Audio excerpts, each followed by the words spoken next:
Today, we're going to learn about flying remote-controlled model airplanes in Kitsap County. We'll start our journey with a visit to the flying field at Coulter Creek.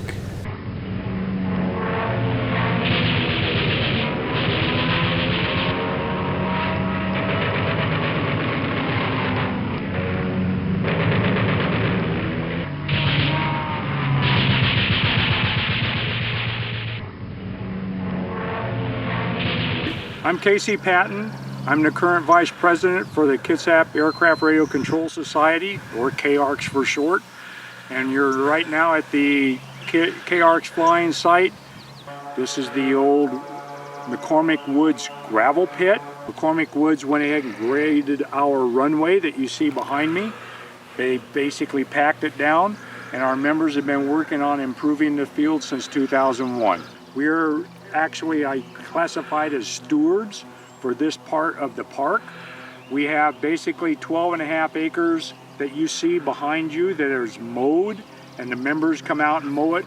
About 3 to 5 to 7 members come out with their garden tractors or weed eaters, and they go ahead and keep the field cut down like you see it right now. All the improvements and all the work you see here are all member supported.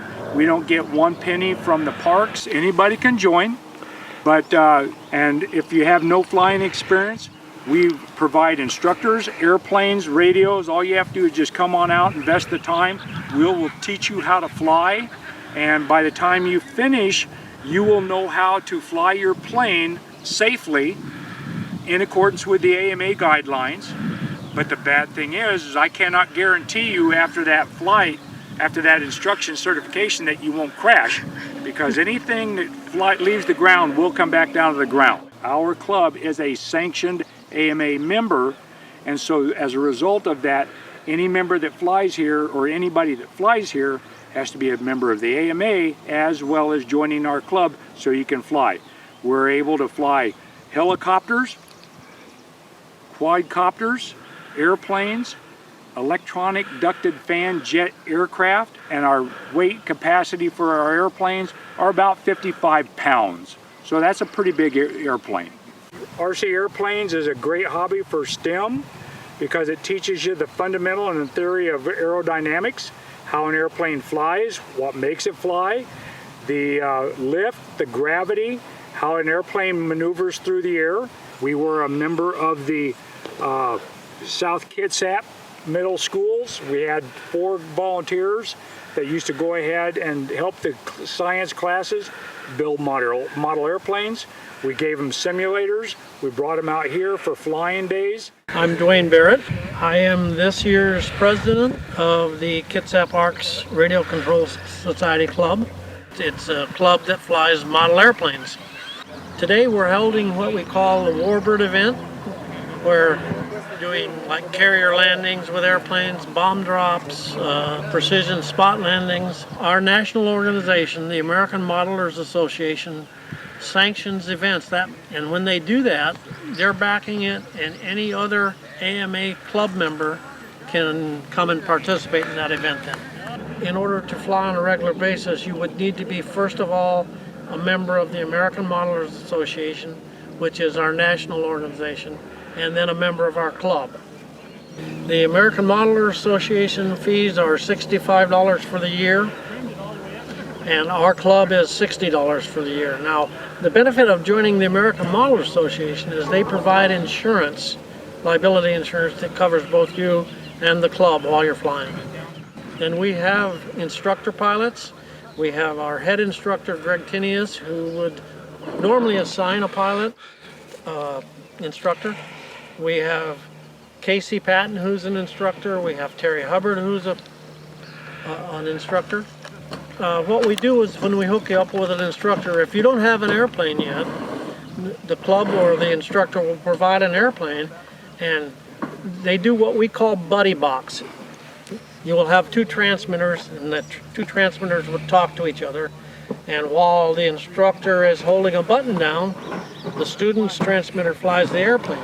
If they get in trouble, the instructor lets go of the button, takes over control, and gets the situation right again, and then turns it over to the instructor again. And this process goes back and forth numerous times, numerous flights until the student learns to fly on their own. Do you ever crash? Oh yes, I've crashed many times.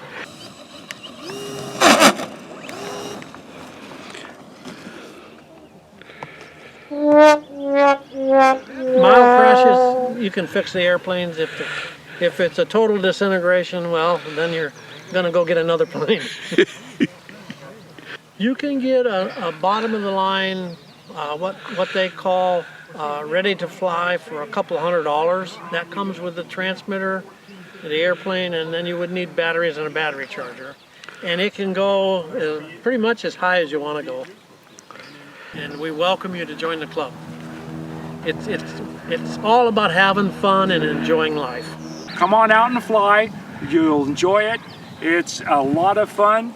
There's a friend of mine that went ahead and flew one of my airplanes in competition, and after it was all said and done, he was shaking so much he was like a kid in a candy store and said, "This is so much fun."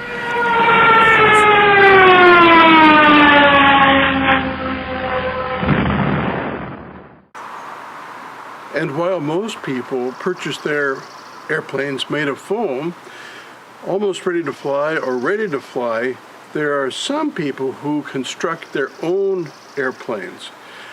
Let's visit one of those master builders now. I enjoy building the wooden models, and it's my airplane after I built it.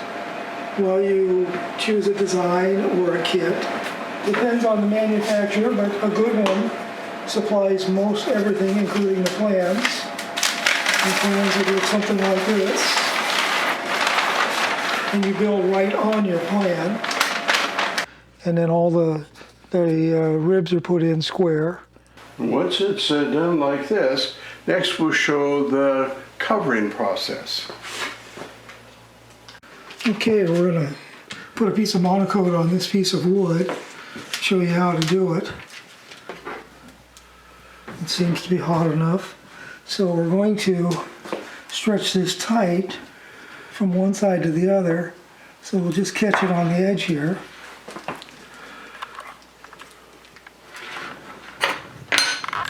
And then we're going to pull it tight to the other edge.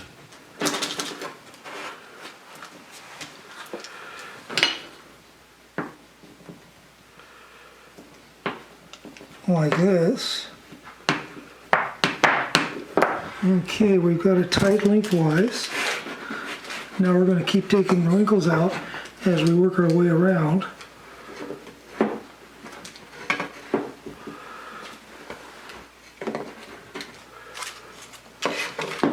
And this is the finished product. How long does it take to construct one of these? If you put your nose to the grindstone, you can do it in 2 weeks. 2 weeks, 8 hours a day? Yeah, basically. Okay, so you've got to love it. Yeah.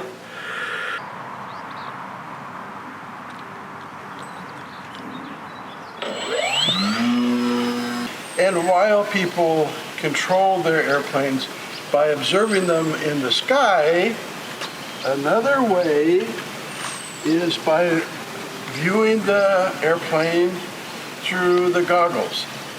And these goggles actually give you the view that you would get if you were actually in the airplane.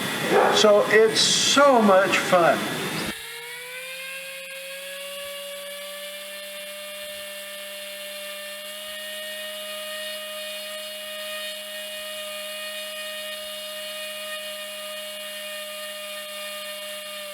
Another form of flying is autonomously. In this, a mission is defined using waypoints. The waypoints are GPS coordinates, including altitude. Then the mission is flown. The airplane can take off by itself, fly to the various waypoints, and do what's programmed. For example, drop candy or take a picture.